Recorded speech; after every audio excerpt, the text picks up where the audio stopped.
noticia de este domingo es que el amor lo vence todo.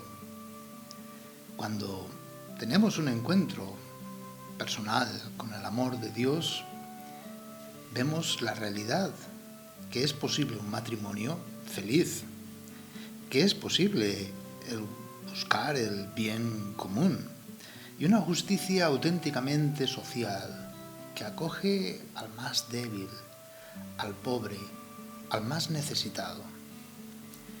Jesús, camino a Jerusalén, nos enseñaba en la intimidad nuestra relación entre nosotros como hermanos y discípulos de un único Maestro, los bautizados en la fe, y nuestra relación con el mundo para promocionar lo que es bueno y agradable, venga de donde venga. Hoy también se remarca la enseñanza de Jesús respecto a la acogida de los niños, después de declarar el amor matrimonial indisoluble. Es decir, que el amor, si es auténtico, es para siempre. Y más aún, como dirá San Pablo, es signo sacramental del amor de Cristo a su Iglesia, que no es de un momento, no es de un instante, no es para siempre la existencia temporal, sino que es eterno. Hablemos respecto al proyecto de Dios sobre el matrimonio. Jesús, en su llegada a tierras de Judea, se encuentra con esta primera controversia con los fariseos acerca de la posibilidad del divorcio. Jesús no se basa en la ley de Moisés, no en los 10 mandamientos, ¿verdad? Y después hay otra serie de leyes, como veíamos, ¿no? Pues no se basa en esas leyes, sino en el original proyecto de Dios sobre el matrimonio. En el libro del Génesis se descubre cómo el hombre es llamado a salir de su soledad. No es bueno que el hombre esté solo. Le daré una ayuda apropiada. Entonces el Señor Dios hizo caer sobre el hombre un sueño profundo, y mientras dormía le quitó una de sus costillas, poniendo carne en su lugar. De la costilla tomada del hombre, el Señor Dios formó a la mujer y se la presentó al hombre. Claro, el lenguaje está cargado de imágenes, No intenta narrar un suceso histórico, sino que afirma simplemente que la mujer no es extraña al hombre, sino que es más bien una parte de él, con la misma dignidad, salida de su costado, podríamos decir de su corazón. Es capaz el hombre y ha sido creado para dialogar, para amar, para la relación hombre-mujer. Por eso el hombre entona lo que se denomina el primer canto nupcial.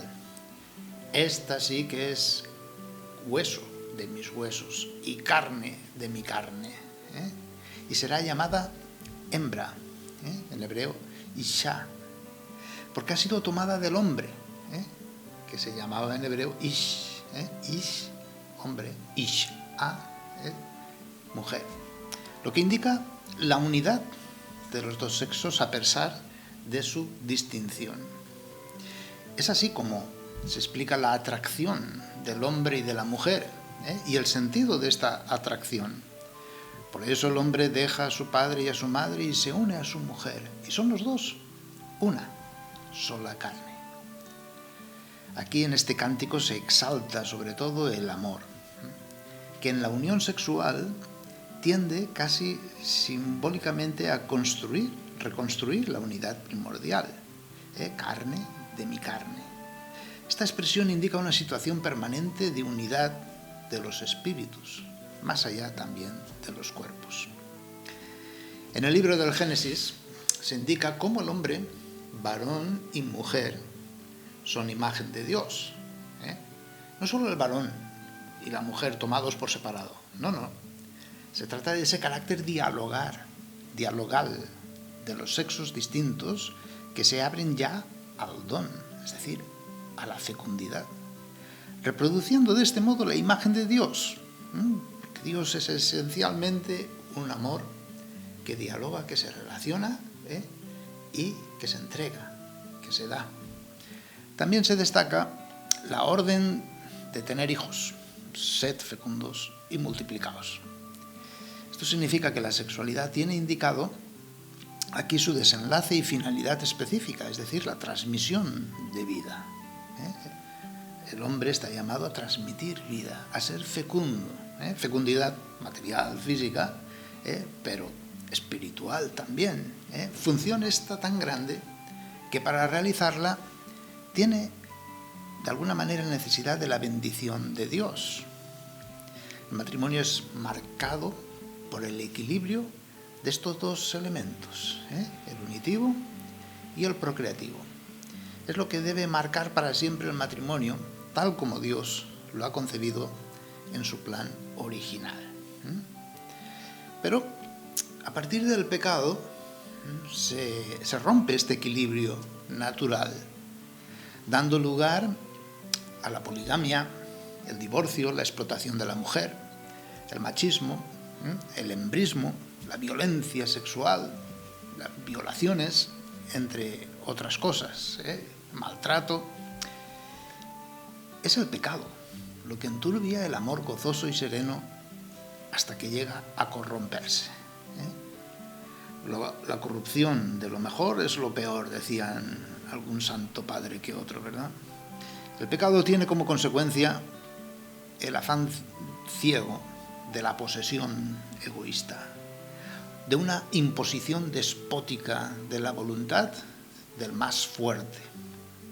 Pero la buena nueva es que Jesús viene a restablecer aquella condición original, porque Jesús sí tiene poder para perdonar pecado, para quitar el pecado y restablecer una situación más excelente que la primera. Amar como Él, con su mismo amor. El encuentro con el amor de Dios reconstruye lo que está destruido. La acogida de los niños es el segundo tema de este domingo. Después de hablar de esta indisolubilidad matrimonial, que no es más que decir que el amor existe y que el amor lo vence todo, Jesús quiere que se le acerquen los niños y los bendice.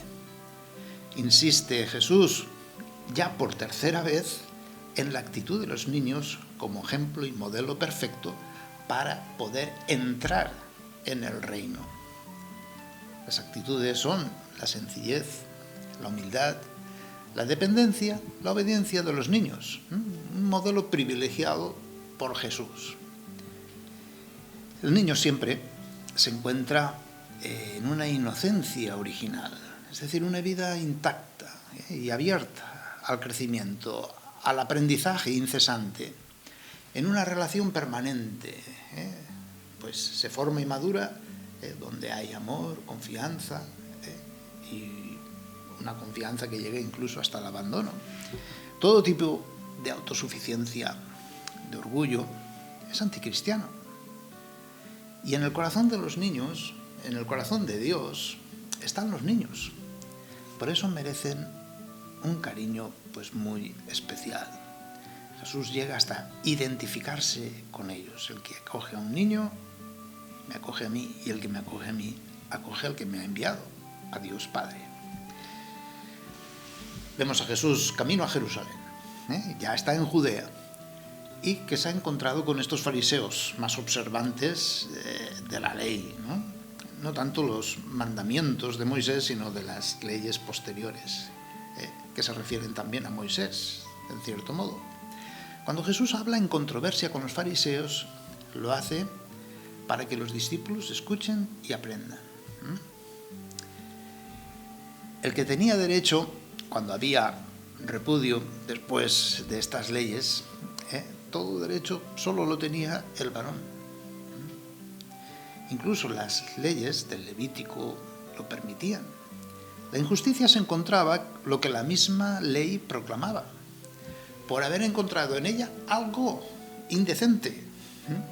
Claro, y ese algo que era, no era solamente motivo de divorcio, pues la culpa de una mujer inmoral o de costumbres ligeras, sino que incluso el que se le haya quemado la comida ya era motivo de repudio, O también si el varón encontraba una mujer más bonita, entonces también tenía permiso de repudio.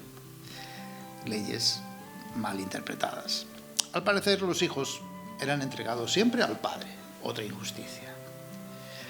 Además de negar a la mujer el amor perenne del marido, le infligía también la pena de la separación de sus hijos.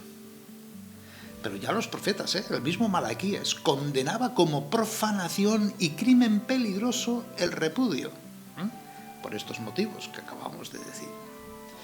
Jesús declarará ante sus discípulos y fariseos que el amor en el matrimonio es indisoluble.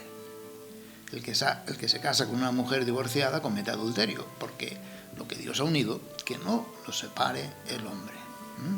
Lo que el amor de Dios une. Es decir, que primero es ese encuentro con el amor de Dios. Sin el encuentro con el amor de Dios, pues apaga y vámonos, podríamos decir, ¿no? El reino de Dios es de cuanto se asemejan a los niños. Es decir, cuando muestran esa sencillez que decíamos. Ser como un niño para Jesús no es una opción posible, sino una condición sin la cual no se puede entrar en el reino de Dios.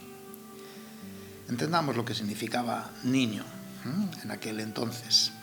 Los niños son presentados por sus padres a Jesús para que los bendiga y los toque. En aquellas aldeas palestinas aprovechaban la presencia de un maestro como Jesús a fin de obtener a favor de los niños una protección divina especial para su futuro, para su crecimiento. El reproche de los discípulos de ninguna manera es desprecio a los niños, no, sino más bien era una estima por su maestro. Estaban preocupados por la tranquilidad y respeto que se debe a Jesús, ¿no? Como maestro, como rabí. Y el rabí no tiene que perder tiempo con los niños, ¿no? Su misión es instruir a los que están ya en edad de comprender el valor de la ley, ¿no? Jesús corrige nuevamente a sus discípulos en este sentido.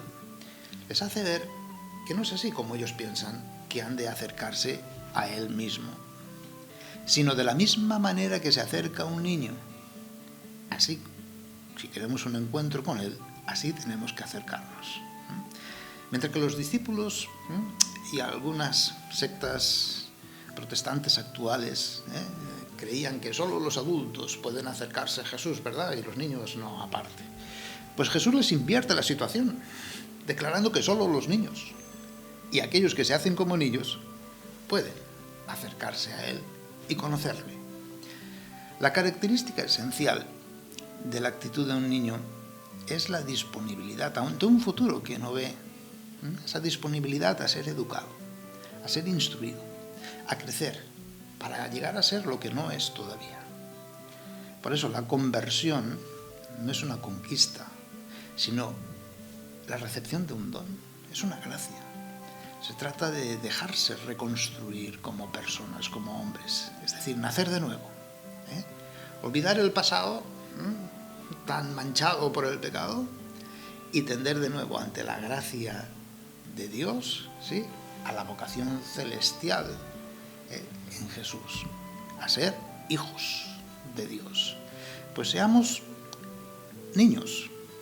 ¿Por qué? Porque Dios en Jesús se hizo niño. Dejémonos formar por el Padre, ser niño, no en inmadurez, ni indecisión o imperfección de conocimiento, sino en la madurez de quien opta por la humildad de dejarse enseñar, para hacer siempre y en todo la voluntad de su Padre.